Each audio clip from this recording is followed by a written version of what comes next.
Good evening, ladies and gentlemen. Welcome. I want to call this meeting to order of the Elections and Campaign Finance Subcommittee this Wednesday, February 26, 2020. Do we need to take, Madam Secretary, take the roll? Representative Chisholm? Here. Representative Tillis? Chairman Carter? Here. Chairman Crawford? Present. Chairman Rudd? Here. Chairman Rudd, you have a quorum.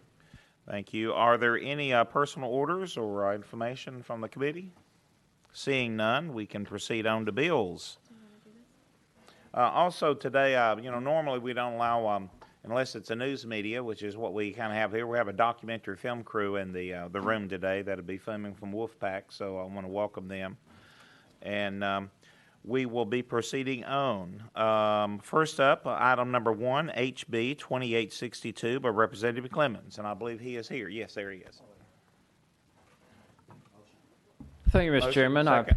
Second. Thank Proceed. you. I appreciate that. This bill is pretty straightforward. This would open up absentee voting for any person. Right now, we continue to be at the lowest levels of the nation in voter turnout and participation. This is simply intended to make voting more convenient for individuals across the state of Tennessee. We all know and are proud to serve in this republic and this democratic form of government, and it's vital for the health of our government for voter participation, to not only hold us in check, but to make all views known and for us to represent the people of this great state and country. So I would like to see us do whatever within our power we can do within our jurisdiction to facilitate voter participation and turnout. This is the second or third year I've run this piece of legislation to make voting more convenient for individuals. We have a lot of families across the state of Tennessee working 1, 2, 3 jobs, trying to make ends meet, may not have access to transportation, may not have access to public transportation, and they just simply can't get to the precinct or an early voting location for one reason or another. And so I think absentee voting is a good, simple solution to facilitate an increase in voter participation and help people have their voice heard. Pretty straightforward. And I believe you do have a fiscal note attached. I do, and I look forward to taking that up with the Finance Committee, where I would express I'd get some, if I can get there. I'm not sure why it's as high as it is, to be quite honest with you, but I suspect those are questions I'll have to answer in the Finance Committee. Well, I had a bill jump once overnight to 16 million, so you just never know. It happens. Any question from the committee? Any notes seen? Oh, Chairman Carter.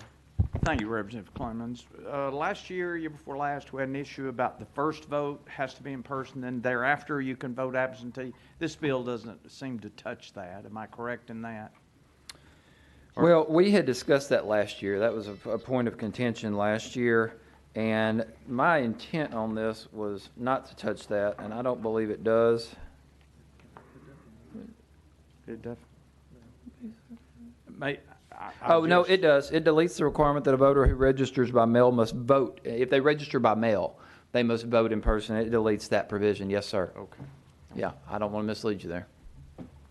I think that was a concern of many last time, that if someone doesn't appear the first time in person, there's no guarantee they're even that person. Well, we go through a pretty extensive process to register to vote and get your voter registration card. And so what we have is students who live in my district may travel out of county, out of state to go to school. And so it's hard for them to come back to vote that first time. You know, when you're a freshman in college, that may be the first time you ever have the opportunity to vote. You're not necessarily going to qualify in the state in which you're attending higher education institution. So you would want to vote in person and say your first presidential election. Somebody just turned 18 this year and they're a freshman in college. They're going to be prohibited from voting as a Tennessee citizen in the presidential election or primary or what have you, because they can't get back here to vote in person. And that doesn't, I don't think the integrity of the process is threatened in any way, and they certainly have proven their worth to get that voter registration card. So I don't know, there's no identification, they check signatures on the ballot box, stuff like that when you send them in, but you go through a pretty extensive process to vote absentee as well. So the concerns there I think are well taken, but I don't think they carry much weight in the cost-benefit analysis. Representative Tillis. Thank you, Chairman, and thank you, Representative Clemens. I'll get your name right today. Sorry about that I've yesterday. been called everything the last few days. So, what you just discussed about a student being out of state, coming back and trying to register to vote. What concerns me here, we can register to vote online now. Anyone that's never voted before can go online, do it there without any kind of proof or identification there. And then for them, if they go out of state, they can register to vote in another state, couldn't they, if they were going to vote in a presidential primary or anything like that? Well, our state's got a pretty extensive, I mean, we boot people off the voting rolls in this state pretty heftily. We have a system and software, and I'm sure Mr. Goins or Secretary Hargett could speak to that. I mean, we have cross-referencing with other states that boots people off the rolls who are double registered or aren't qualified in some way. And I will say there's a pretty extensive process. If we wouldn't allow registration online if there wasn't an extensive process to verify that individual actually had the right to vote. And so once they get that right to vote, then I think it's incumbent upon us to do whatever is possible within our means, financial and otherwise, to ensure they have the access to exercise that right. And right now that's simply not available to some. Thank you, Chair. That's all I need to know. I think removing that barrier would be a good thing. Any other questions on the committee? Seeing none, all those in favor of the bill, say aye. Opposed, nay. All those aye? No. No. Sorry, noes have it. I'm sorry. Thank you for the thoughtful Bill consideration and time. What's that? Okay. All right, next up is HJR 0809. The sponsor, Mr. Kiesling, has requested to row this to today of the hill of today's calendar, which we will do. On to item number 3, HB 2077 by Leatherwood. He has asked to roll that 2 weeks to give him time to, I think there was a couple of changes he wanted to make to the bill. Next, we'll row that 2 weeks. Next will be item number 4, HB 2641 by Representative Towns. Is he in the room? We'll row that to the bottom of the calendar. Item number 5, HB 1920 by Representative Lamar. She is here. Yeah, there she is.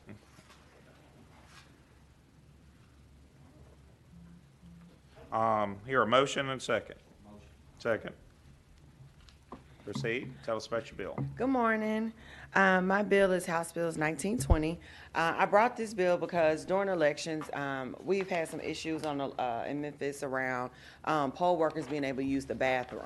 And so we wanted to make sure that they just have the ability, if they take the appropriate steps by bringing the clothing to put over themselves so they won't be showing who they're working for, that they can go to the bathroom. Some of our polling locations are located somewhere where there's not a bathroom near, and many of them don't have cars or transportation because a lot of them are lower income, and so they don't have the means. So we just want to make sure that we just clarify, just saying make sure you have the clothing to cover up whoever you're working for before you go in and use the bathroom. Representative Tillis. Thank you, Chairman. Good morning, Representative Lamar. So, we have one of these situations in Lewisburg where we do early voting. You know, we have the people out there, the candidates, but once you walk onto the sidewalk going into the door, you cross the boundary. And everyone that's been there, you know, they put on a T-shirt or something, a coat to cover it up. I mean, what does this do? I mean, people can do that now. What does this do? What does it change? Well, in Memphis, in instance, the election commission has barred individuals from using the bathroom at the facilities. So we just want to say if they're taking the appropriate steps, you cannot stop them from going to the bathroom. Representative Tillis. So they've stopped campaign workers or people supporting a candidate that did cover up their gear from going into that building with nothing showing. Okay. Yes. All right. Thank you. I believe the current state law, or how it's being interpreted, or actually state law, is they only allow the campaign, not the campaign workers, the volunteers outside, but they allow voters and the workers inside the use of facilities. And she's clearing it up to let And I guess it's really open to like a lot of things, because I remember back in the old days, 20 years ago, when I was campaigning for candidates, I, of course, would have to cover up. But as a worker outside, they used to let me in to use the restroom. As long you're not allowed to campaign inside, that's against the law. And I think they've been afraid of people violating that. They'll go in to use the restroom, then pick up a conversation with someone in line and start asking for votes, or sometimes you get a protester. But I personally like it, because I want to be able, if I'm working outside and I need to use the restroom, I'd like to be able to go. All right, that answers my questions. Thank you. Thank you, Chairman. Representative Chisholm. Yeah, to the committee and the sponsor. In Memphis, I did notice a few instances where workers who were working outside, they were not able to come inside. So I like this bill. I intend on supporting it. Hear any other further discussion? Seeing none, all those in favor of HB 1920 say aye. Opposed, nay. Bill proceeds on to full committee, local committee. I have the power of the gavel, and I'm reluctant to use it. Item number 7, 1863, by Representative Beck. Excuse me, 1002, Representative Beck. He's rolling 2 weeks. He's rolling 2 weeks, okay? And also Representative Beck has HB 1863. He is rolling 2 weeks.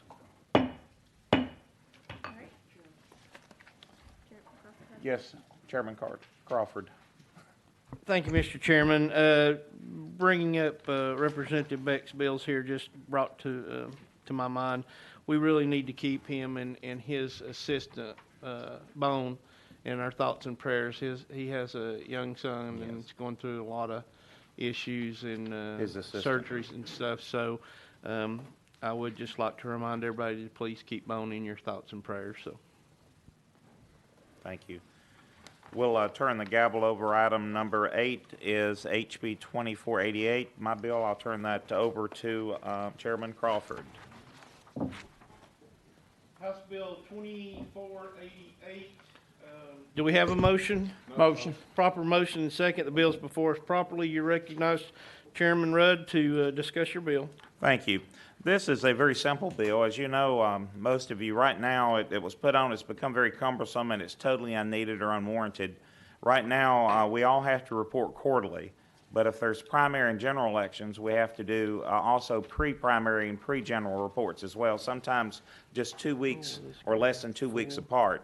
There's really no need. The purpose of it passed, I think it was in 98, 96, was to make sure that the public had full disclosure if there was any special interest donations. But a donor can come up to someone and say, I'm going to give to you in a week, the day after the deadline. And it's such a cramped space, it's very cumbersome to have to fill out 3 and 4 disclosure reports within a month. So this just takes it back the way it was before, just for a year. And this would be for, of course, we can't affect federal candidates. This would be for all the state and local candidates. And that is the bill. If there's any...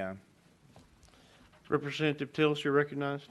Thank you, Chairman. So we would still have our mid-year, early, and annual report. You'll have your quarterly, each quarter. Okay, so it will go back to just every year as a quarterly report? Yes. Okay, great. That's all I need to know. Any other questions for the sponsor? Question on the bill. All in favor of House Bill 2488 moving on to full committee, say aye. Aye. Opposed, no. Bill moves on to full committee.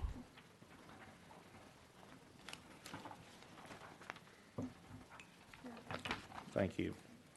We are back on item number 2 by Representative Chairman Kiesling on HJR 0809. Second. We have a motion and second. Mr. Chairman, tell Okay, us about your bill. thank you, Chairman, and thank you, members, for the motion. Second. Well, that didn't take long to get to the tail end of the calendar, did it? But anyway, House Joint Resolution 809 is just that, members. It is a resolution, and it is requesting that the United States Congress to convene an Article 5 convention for the purpose of proposing an amendment to the United States Constitution, which we feel would restore the public's trust in our representative government by reforming our campaign finance system, and that's what it's all about. It's about campaign finance. The resolution exercises Tennessee's constitutional right to call for a national Article 5 convention limited to reforming the system of special interest influencing our current federal campaign finance system, often without transparency or accountability. It would not change any of our Tennessee laws, nor would it have any physical impact. Bottom line, the aim is to impress upon Congress to propose an amendment to hold themselves accountable. As we all know, again, this has nothing to do with state campaigns. This is all surrounding national.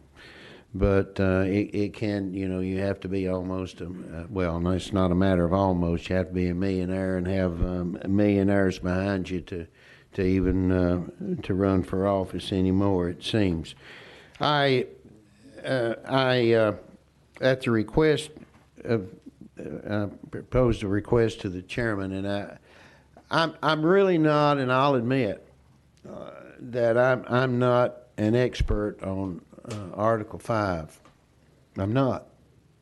With that, this was brought to me by an organization by the name of Wolf-PAC. It is a nationwide, nonpartisan, volunteer organization, and that's very important. It's volunteer. Founded with the single goal of an amendment to the Constitution to fix the systematic issues of our campaign finance system. Their strategy, well, it's to hold Congress accountable for their inaction by working with us state legislatures, and using the constitutional power of the states to apply for a convention of proposed amendments. I have reached out to the committee, I have reached out to the chairman, and I have asked him permission if I could if he would allow 3 minutes, and we've limited this to 3 minutes, if he so allows. We do have representation here from Wolf-PAC. Now, I turned to Wolf-PAC and I said, look, the committee and chair doesn't need to know any more about you other than what I have just told you. The most important thing is let's talk about Article 5, and you all may have some questions and answers following his 3 minutes. But with that, Mr. Chairman, I'll turn to you and ask permission if you would allow them to go out of Can let me say this: you did duly come before us yesterday and today about requested speakers. You're within that limit. We're going to go out of session. You need to ask the question before we go out of session. All right, Representative Tillis. Thank you, Chairman. Thank you, Chairman Kiesling. Just real quick before we hear from them, is Wolf-PAC a political action committee, or is it like Wolf-PAC, P-A-C-K? Maybe I need to let them tell you who they are then, I guess. My right, apology, Representative. I'm sorry. I guess we better just allow them to expound on that then while we have them. Thank you. We'll go out of session. I apologize. I believe it was, Mike Warren? Yes, that is correct, Mike Warren. You can come forward to the table here, press your own button, and you may speak. Or you can either the podium or you can sit down, whichever one you want. There you go. Oh boy. 3 minutes. All right. Pressure's on, right? Well, thank you, Mr. Chairman. Thank you, members of the committee, for this opportunity to speak to you all today. Oh, please identify yourself. My name is Mike Warren. Many of you know me. Actually, all of you know me. Some of you know me for years. Since I've got 3 minutes, I'll stick to my notes, if you don't mind.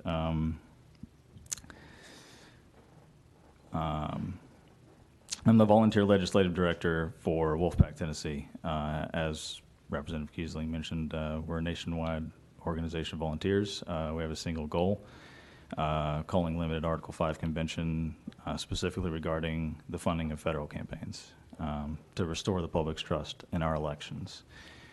3 years ago, I sat down in a small coffee shop with my representative just north of the tracks in Ooltewah, Representative Carter, and to talk to him about this. And I was way more nervous then than I am today, even though I'm still pretty nervous today. And even though I don't drink coffee, don't hold that against me, but it makes me jittery. Over the next 2 years, I spent the time taking off of work, away from friends and family, to meet and listen to many of you and to your colleagues, and to find out what kind of accountability Tennessee wants to see in Washington on this topic. Those countless meetings have informed and influenced me and this resolution, actually, and for that, I'm forever grateful. On behalf of my friends, my family, and my boss, I will also be forever grateful for your support today. Thank you, and with that, I'd like to take any questions you may have. Any questions? Representative Tillis. Thank you, Chairman. Thank you for being here today. We met yesterday and had a conversation about this. I would like to ask you the question I asked Chairman Kiesling: is Wolf-PAC a political action committee, or is this just a moniker for y'all's group? Yes, sir. So it's not PACK. It is PAC. It is a political action committee. It is a nonprofit, nonpartisan organization. Yes, sir. Okay, all right. I have a few questions, if Okay, you go don't ahead. mind. Well, one, we talked about this yesterday, about, I'm not well-versed or educated on the COS and what all it entails. It seems like now there's different elements or different groups trying to accomplish different things, and our discussion was about a runaway convention. This resolution here is to address only campaign finance.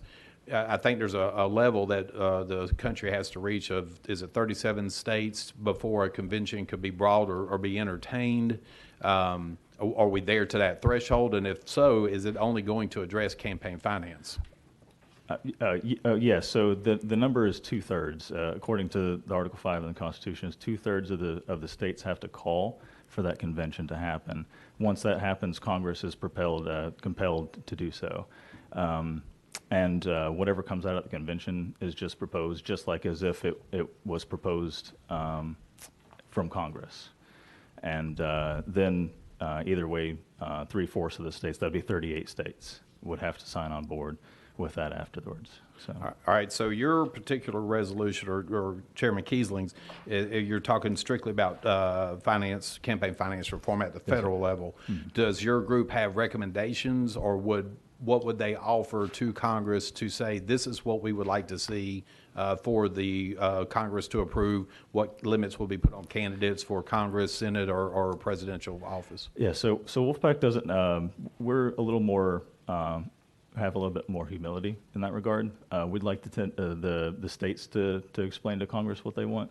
And that's exactly what I've done the last 2 years. I've spent speaking with many of you, finding out what Tennessee wants, and put that directly into the resolution. So the resolution explains those sorts of things. And I believe, if I'm not mistaken, since this is other organizations have been through with constitutional conventions, that the way it works is once you get your 38 states, you call a convention. At that point, the governors and state legislators would appoint the delegates. The delegates would then go pass an amendment, and then the amendment would come back to the state legislatures, like if Congress had passed it, to approve it. Yes, with one small caveat. You said 38, it would be 32 states. 32. Yes, and the 38 states would have to approve it. So the 32 would have to call for the convention, 38 have to approve whatever comes out of it. And that's the same high bar as if Congress had proposed it as well. Any other? Chairman Crawford. Thank you, Mr. Chairman. I have one question, and that would be if the Article 5 convention was called, and I understand what you're doing as far as wanting to deal with campaign finances, but would that not open it up, to be, they could change anything within the Constitution? Yeah, so the way I understand it, thank you for that question. That's actually a question that we get a lot. It's a question it's a topic that's been brought up really for the past like 3 decades or so. Before that, there was nothing. But there's nothing as far as I know to legally stop someone from being at the convention and proposing whatever they want. As far as I know. But it's, again, I'm not a lawyer, but the Department of Justice, the ABA, and I can't remember the other organization, but the other Department of Justice, the Department of Justice of Reagan and Carter have all identified that it can't run away for several different reasons. That one of the biggest reasons, I have to go into a lot of detail on this, but we've been doing conventions for a very long time, right? We've been doing a lot of state conventions. We've done hundreds of them to amend our state constitutions, and none of those have run away. Another thing is, so we know how to do conventions in this country. Another thing is, whatever comes out of the convention, again, has to go back to the states, and 3/4 of the states have to sign on board with it. Article 5 is very, very clear. It says whatever comes out of the convention is only proposed. So it could run away all it wanted to, and it could say, it could be on any other topic. But Thank you. I appreciate it. Absolutely. Mm-hmm. Representative Tillis. I have to ask a question here, because you identified yourself as not being a lawyer or an Yes, attorney. But absolutely. some of the things you're saying could be, when you say it couldn't run away, but let me ask you this. Mm-hmm. If the convention of states went through and we had a convention to open up the Constitution, who is in control of what goes on? Is it the U.S. House of Representatives? Again, I'm not a lawyer, so I'm not entirely sure on the details on that. But I would imagine it'd be the same convention process that was determined, when COS passed and when BBA passed as well. Well, in our discussions yesterday, you guys, you brought up these points, but I think there's still not a clear, definitive line to say, can it run away? Or could, if a certain political party had control of Congress, they could take control of the convention and go in and amend or change, anything within the Constitution. And I don't think we know for certain that what comes out, what could potentially be changed and then sent back to the states. Would that happen within the next 3 or 4 years? What would the political climate be that the current political climate of 38 states have said, yes, we want an article of convention, but let's say the United States swings to another direction. Then we have a different group of people approving what might come out of that Congress. And that whole unclear or definitive, case or which direction this thing could go really gives me a lot of concern, because we're dealing with the Constitution, and a lot of people like to say it's a living, breathing document, something that is open to maybe change. But if we're going to change it, I think we need to be very judicious in what we do when dealing. I agree 100% with campaign finance reform. I agree with it on the federal level, state level. I think we need to do a lot of work there. But is there another mechanism or apparatus to deal with it instead of going in this direction? Yeah, absolutely. So my counter argument to the argument that it could run away is twofold. One, again, I'm not a lawyer, but the ABA and the Department of Justice don't agree that it can run away. They say it cannot run away definitively. So I don't know. I'm fuzzy on all the details of why. I wouldn't be able to tell you that, but I'd ask. I have got the Department of Justice report. I'd love to give it to you to read. And the other argument is we already have a runaway Congress right now. And political parties swing back and forth over the decades, of course. They can propose whatever they want right now. They literally have a runaway convention as it is now, because they could walk in the door and propose whatever they want. What's stopping them from proposing what they want and it getting into the Constitution? Well, that's consensus. Mr. Tillis.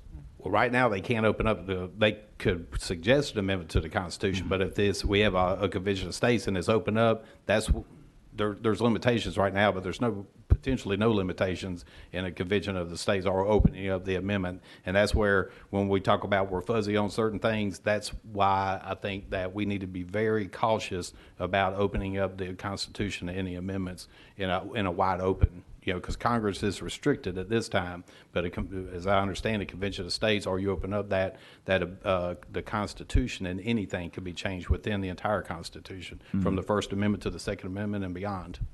I would say one thing to one of the question you asked earlier, and legal counsel confirmed what I was already thinking, is Congress has no say in any of this. If they do a convention of the states, and I've always had concerns about a possible runaway because that's not addressed in the, because you never know, it could take 10 years for them to get this passed among enough state legislatures. By the time the legislatures can switch political parties, and the people appointing the delegates could be bad. But this one safeguard in the whole process is, regardless of what a convention of states does, it has to come back to the state legislatures, excuse me, for approval. So I think that's one safeguard in it. But I think Chairman Crawford, do you have a? Oh, you didn't. Your name was still on here from previous, or unless you have a comment. Yeah, thank you, Chairman. I would just go back to Representative Tillis's comment there. I would be concerned, and I would like to know if legal or anybody could tell me, if it was opened up, who would be in control of the meeting? Okay. Thank you, Josh Houston, Legal Services. From my understanding of the Article 5 convention process, the convention itself would control what the convention would take up. There is, like he was talking about, the Department of Justice report from, I think it was the mid-'80s or something. From the Reagan administration, yes. Right. They did say that the convention would be limited to what was in the call, which is what is listed in the resolutions from all the states. There's also arguments on the other side saying that they couldn't be limited by that, and so the convention could take up anything that they would like. And so, because we've never had an Article 5 convention, we don't really know how it would work. Mr. Let's see, Chairman Carter. Thank you, Mr. Chairman. And Mike, thank you for being here again today. I don't know when you started this, a couple of years ago, three years ago. I told him that night he was crazy and he was going to have to work himself to death in order to get to where he is today. But I also said to him, money is destroying our country. We no longer have elections, we have auctions. And I'm highly offended by that. I see the death of our country resulting from this at some point. I'm willing to take the chance.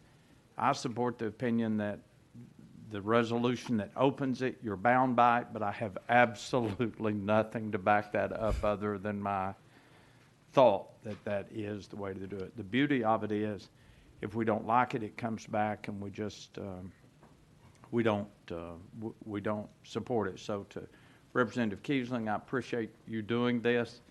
Mike called me one day and said, Representative Kiesling is going to carry this, and I said, we've done a good job. So I'm 100% behind the concept. I want to help in every way. I want to apply it further than you're applying it, but we have to walk before we run. There are a lot of questions, and those that are concerned about the runaway convention, that is a legitimate concern. That's a legitimate concern. And if I knew the answer and there was an answer, I'd feel better. So I think now all we can say is we'll get the last vote, and if we don't like it, we don't vote for it. But anyway, you've spent so much time and so much effort on this, and I really appreciate a citizen volunteer undertaking something this strenuous and being as faithful to it as you've been. So thank you for that. Wow, yes, thank you. Yes. Chairman Tillett. Okay, so this resolution is to show support for moving Tennessee's position in the Convention of States forward. So if this resolution passes and it goes, passes through the House, where does that put us as far as potentially having a Convention of States? That would put Tennessee in the pile for this particular topic in Washington. So they have multiple piles per topic. If we could add up this resolution with all the other resolutions for all the different topics, We'd already have a convention by now. We already have over 38 states that have passed a Article 5 resolution right now. So, But this one dealing strictly, Some have rescinded. I'm sorry, go ahead, Josh. so, but this one alone is dealing strictly with campaign finance. yes. When you start talking about piles, and then it kind of sounds like the mixing of piles together, is this an effort to have different strategies to run together to get a collective of 38 states? No, I'm sorry. I need to clarify. There would be no mixing of piles. I was specifically saying that there are piles for one topic or another. Is there anything to prevent the mixing of states to get to a 38? No, you can't do that. No, That's why we're not- there's three, I think there's three right now, and they're at different levels over periods of years. They're all separate. Yes. If to mix the piles would have to be done at the convention, and that's what the runaway convention could be, depending what the piles that were mixed were. Okay, so what's the number for campaign finance so far with the Article 5? We're currently at 5. It's in the resolution itself. Yes. I haven't had time to read the Okay. resolution, I'm sorry. Absolutely, no problem. So, If- I mean, we're you know currently how many states have passed resolutions supporting this? Yes, like I said, there's 5 so Just far. 5 So- states So so we far. would be number Okay. 6. I And didn't hear you. again, that would include any rescinds, but there aren't any at the moment. If there's no further questions, we'll go back into session. We're back in session. Thank you. Chairman Keesling, the floor is yours. Well, thank you, Chairman, and I turn to Judge, Representative Chairman Carter. Thank you. Thank you for those kind words earlier. Appreciate that. Are there any further questions I'll of the renew the sponsor? motion, yes. I have nothing further to add. Seeing none, all those in favor of, say aye, opposed nay. It appears goes forward onto full local. Thank you, Chairman, and thank you, committee members. And that puts us back on item number 4, 2641 by Representative Towns. And he is here. That's impeccable timing. Good morning, members, Mr. Chairman. Thank you, sir. Motion, second. Tell you, us sir. about your bill, please. Well, gentlemen, what it simply does, it simply allows for 2641. Yes, sir, 2641, for the election, commission in our locales to alert a voter when there's some problem with their being able to vote. And we've had, many people come by, and they thought they were on the rolls to vote, and they get there and they can't vote. They just can't because they've been purged or whatever else has happened. And so this was simply just, inform a voter that, you have some problems and tell you exactly what it is so you can fix it if you still want to vote. You can fix whatever your problems are. And that's simply all it does, just really informs, citizens of their status if there's some problem with it so they don't have to go down to the election commission and cannot vote. It's nothing more than that. Representative Tillis and Chairman Carter after that. Thank you, Chairman. Yes, sir. Sponsor, so this is an attempt to notify people that their registration isn't up to date? That they've been rejected. In other words, So if they show up to vote and they tell them that they're not allowed to vote at that time, say if it's early voting, this is going to allow them to come back and repair their voter registration before primary day? Or- no, I think before that, if you hadn't done it before early voting, I think it's too late at that point. I think it's too late. So, So it would be before early voting. okay. I'm a little See, at confused At here. early voting, I think you got about 6 weeks later, and I think the rule is that you have to be registered to vote so many months in advance, as I understand it. But it says here to inform the registrant of the reason for the denial. Right. Tell the registrant if the registrant is applying in person or mail, telephone, call, or email within 110 days of denial. So See, 110 days. if like this 3 is not months. happening in a voting cycle, I'm trying to figure out how they know that they're not properly registered. And then is it incumbent upon the election commission to notify them or get in touch with them? Well, what happens is sometimes your voter's registration may be rejected for whatever reason. when I initially file it. Right. There could be some mistakes, or sometimes what happens is they purge, okay? And so you don't know you've been purged, you know? And so as a result, when you go to the poll, you think you can vote, and you can't. Can't vote. Why would they have a purging of the voter rolls? I don't know, but it happens there. There's a purging. They purge the voter rolls every so often Right. to make sure that people who have moved aren't still there. They send them a letter out. I forgot how many, so many years. They send them out to make sure they're still alive or they haven't moved or something. And if they don't get a letter back or response back, they usually purge them from the rolls. Then you have to come in and re-register. So they do get notification that their Yeah, they get a voter letter. registration is in trouble. So it's already happening. And your bill is about newly registered voters. Correct. Of course, if they didn't get a card in the mail, they should know that something's wrong. Then they should call. But If they get a card. yeah, Correct. So if they go online and register, they don't get a card, it should be the responsibility of the registrant to know whether or not they are registered to vote. Well, they will know.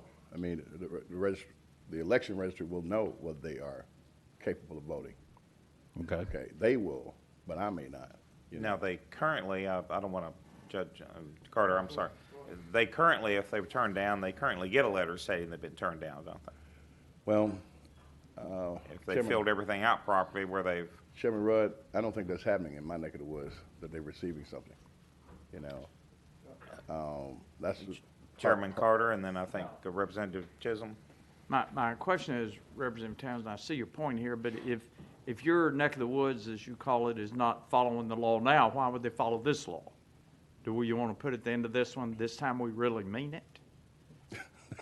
I mean, I'm not, you're a good friend, I But that's- understand, but you see my problem. I understand that.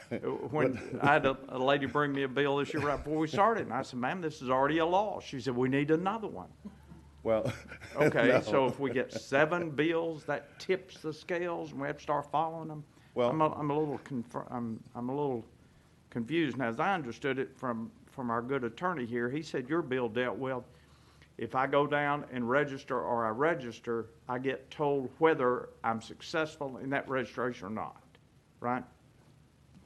And that's already the law, right? So, love you like a brother, but we're passing a bill that's already the law, and I guess the lawyers are gonna say, well, we get 5 of these bills, we're gonna start following them. I don't know what good I'm doing.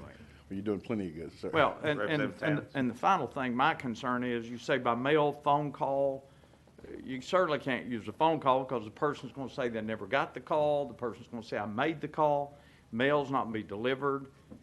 You know, if it's an online registration, then we have an email address to send that back to them. We have proof that was delivered, so I don't know how they're doing it now, but I want to make sure, certainly, if someone registers, they know whether they're registered or not, but if that's already the law, how are we improving that? Well, And I believe, back to the sponsor. if you don't mind, point valid, well taken. Let me check there and see exactly in more detail what is going on. We're saying it's already the law on the books. And if it is the law on the books, like we're saying, there's no, real need, I would imagine, if it's the law on the books. Well, we got 2 other people that's, Representative Chisholm.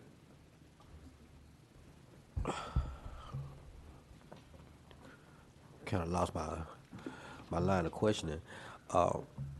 So on this bill, who would be the responsible party to tell the registrant that their application has been denied? Well, it would be the election registry down there or at any place. They would be responsible for sharing that information with you, so you would know. But as been shared, if it's the law currently, that means that the law just has to be enforced. So what I would do at this point, I would have something sent from here to acknowledge that the law is A, B, C, D, E, F, G, and ask them to, abide by that, if it's already the law on the books. I think we had a couple other questions, and you can decide what you want to do, if you're going to do something. Chairman Crawford. Thank you, Chairman. I think most of my stuff was answered by Judge Carter there, but you said something about purging earlier, but looking through the bill, we're dealing with registrations being rejected. There's a difference in rejection and purging. So I don't understand your tie-in with the purging, but that you don't need to answer that. I just wanted to clarify that. My questions was also asked by Judge Carter, so I'll yield my time. Thank you, sir. Representative Tillis. Thank you, Chairman, sponsor. Someone's here, I think, that might be able to answer that question. If we can go out of session, just have Mark Goins come up, maybe get some clarity here, and we can either, get this He is resolved here. right now. Mark Goins, the Director of Elections, is here if he wants to come forward and answer. If the committee has any questions, we can go out of session.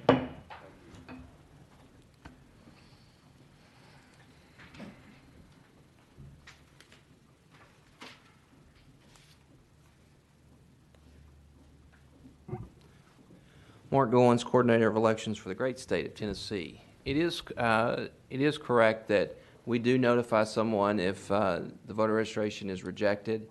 They do have 10 days to appeal that decision once we notify them. It says in here one thing. I just want to make sure. I may be getting too technical here. It says someone who is denied must be contacted by three methods, not one of three, but all three. I believe that's what it's written, by mail, telephone, and email. That's not putting any financial, even though the fiscal note's not significant, that's not making the county election commissions or state do anything since it's all three are required, is it? So all three aren't required. So the notice is through regular mail. This would require, and frankly, we don't always get phone numbers, but the way this is written, it would say that we must notify them by phone, we must notify them by email. Honestly, we don't, people don't share that information with us all the time. So that would be a situation that could create an impossibility under some circumstances. But we are required, and we do notify individuals by mail. Because everyone does have to provide their address. That is a required field. Phone number, email, it's not a required field. And actually, email is just something that's recently been added. So it's almost like it should read by mail and, if available, telephone and email? Yeah, if you were going to do something like, go forward with this. The other thing that's kind of unique about this, it seems like this is entailing that if the registrant is applying in person, that we would tell them instantly.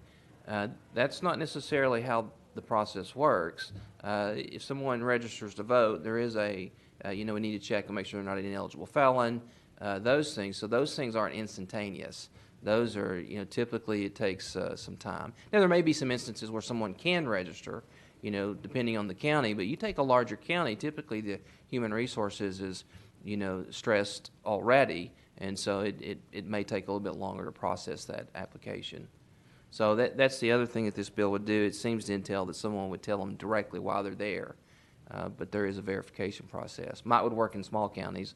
I think your larger counties would struggle with that. Now, if you think what you just said, there's been by Chairman Crawford and others, and Representative Tillis and Representative Carter, about what the current law is.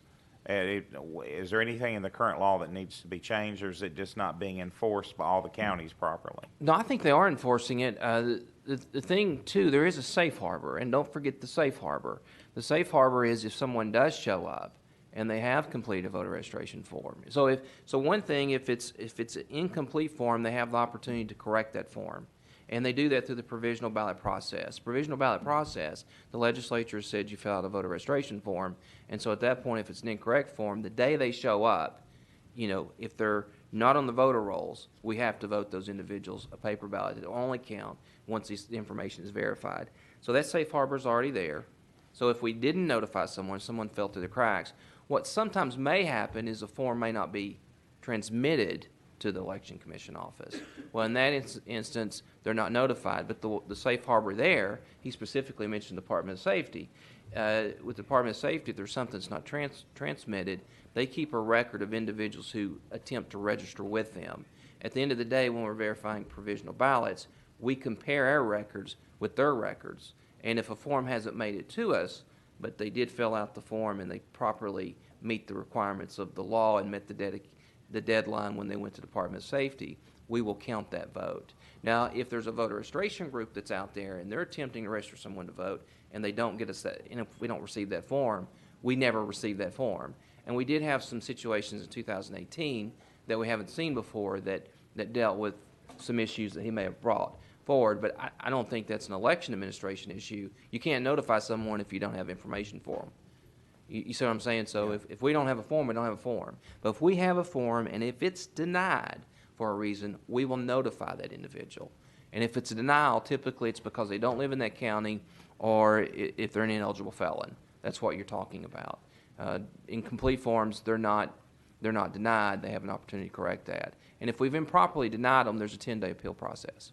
I think the most important thing you said been brought up is even if someone, if they messed up, they didn't fill it out, or somebody registered for them or anything, turned their forms in and they didn't personally do it and there was something wrong with the form and it was so close to the election that they didn't have a chance to get back with them, or there was something wrong with the address, that they still can vote with a provisional ballot, and that validity can be checked at a later date, whether it can be applied or denied. Yeah, once they vote a provisional ballot, then that triggers a verification process where the election commission, they must go back through their records and look and see if there's that form. At the same time, they send it to us, and we work with various agencies to see if this individual has registered with that agency. Okay. Representative Tillis. Thank you, Chairman. The provisional ballot, if this scenario works out, someone goes to vote on voting day and they say, well, you're not registered to vote. Do the poll workers say, well, you can fill out a provisional ballot here now? They voluntarily give that information, let them know that option is available on site. Yeah. So anyone that comes in that finds out they're not registered to vote on that time is given the ability to vote that day, and then it is verified after the polls close. Yeah, they're trained to do that. Now, occasionally someone will show up at the wrong polling location, and so the way it's phrased is, under state law, you're entitled to vote a provisional ballot, but when we've done a research, we're showing you're at the wrong polling location. So we'll advise them to go to the correct polling location because that's where they're supposed to be. But if the way the law is written, they're still entitled to a provisional ballot. Now, I'm talking, with rejected, though, typically the provisional ballot's not going to count because, I want to be very clear, if it's rejected, it's normally rejected because they're ineligible to vote, a non-citizen, not 18 years old. But I brought in the incomplete forms because that was prior discussion of an experience he was talking about. I just wanted to make sure that they, reject it's one thing, but if they didn't get notification that it was rejected for a reason that was still, they could still vote, that they were offered that provisional ballot on site and were given the right to vote at that time. Yes, and if they're not, that's a violation of federal law and state law. All right, thank you. Thank you, Chairman. Are any further questions? If not, we'll go back in session. Well, we are back in session. We got the sponsor wants to say something? Absolutely, if you don't mind. I didn't know what you're in. And I want to thank Representative Goins for that explanation. I think probably what happens is that many times voters are not educated to ask for the provisional ballot. That stopgap is absolutely perfect, okay? And as a result, they call our offices, call the elected officials and say they couldn't vote, da-da-da, they didn't know they were rejected, da-da-da.